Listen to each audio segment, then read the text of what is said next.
This is Plant-Based Briefing, How Grass-Fed Beef is Duping Consumers Again, by Jessica Scott-Reid at sentientmedia.org, posted at all-creatures.org.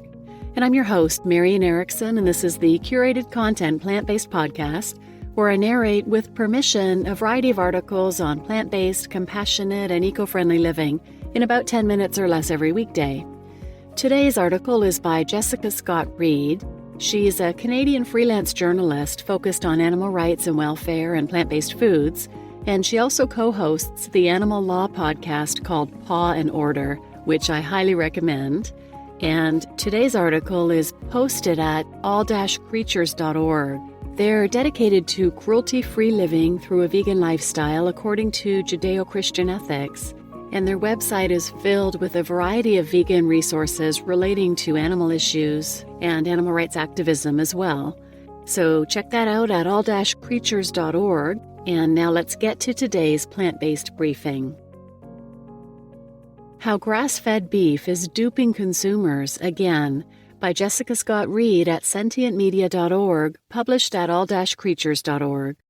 When you have cattle grazing on these grassland landscapes, it really encourages plant and soil biodiversity, says cattle rancher Ross McDonald, as he wanders through a bucolic landscape in central Canada. See, that soil is alive, he adds, as dirt falls through his fingers. The cattle and the ecosystem coexist, echoes fellow rancher Leishan Beretta, standing in a lush field in Ontario, and they actually need each other. No, this is not a conversation from a webinar on regenerative agriculture or from a conference on climate change. It's from a new advertising campaign by Canadian fast food company A&W for their new grass-fed beef burgers. See the ad on YouTube linked here. The ad, one of 5, runs frequently on national TV, compelling consumers to believe that the once vilified cow is now needed for the health of the planet, and that their consumption of grass-fed beef is somehow part of the fight against climate change. But Dr. Jason Hannon, associate professor at the University of Winnipeg and editor of the recently published book Meatsplaining, sees fundamental flaws in the way A&W is appealing to consumers. He explains, the idea that the land needs the cattle is not just pseudo-scientific bunkum. It feeds the dangerous fantasy that by eating beef you're somehow helping the environment, when that's the complete opposite of reality. This is a prime example of what he describes in his book as magical thinking, the full-blown promise of ecological and humanitarian salvation, perpetuated by the likes of Alan Savory and his mega-popular TED Talk, How to Green the World's Deserts and Reverse Climate Change, and more recently, the Kiss the Ground documentary released on Netflix. It's this idolatry of the cow, says Hannon, and the animal's supposed power to draw carbon into the ground and bring dying dirt back to life, that poses a whole new threat to the climate. In fact, the latest research into the effects of cattle grazing on the environment says that cows are not a silver bullet in the fight against climate change. Studies by researchers at Oxford University and Harvard University show that grass-fed beef actually produces higher emissions than conventional beef production. And the prospect of changing over conventionally farmed beef to pasture-raised in the U.S. without lowering consumption would require up to 270% more land, meaning even greater deforestation. So how did we get to this point? Why is grass-fed beef condemned by leading climate scientists, while at the same time it's branded as sustainable by fast food companies and used as a marketing tool? Big meat, as Hannon calls the animal agriculture industry, is the ever-clever puppet master, and the meat-eating consumer, the ever-willing sucker. Following the Second World War, eating beef was seen as a sign of prosperity. Since the 1970s, however, consumption of red meat has continued to drop across North America due to increasing concerns over its link to various health conditions. Enter grass-fed beef, the less fattening and supposedly healthier option. Over time, though, says Dina Jones, director of the Farm Animal Program at the Animal Welfare Institute, interest in grass-fed beef has changed. I think it started off with people thinking it was nutritionally better, and then it transitioned into demand for products that are more natural, more organic, she says.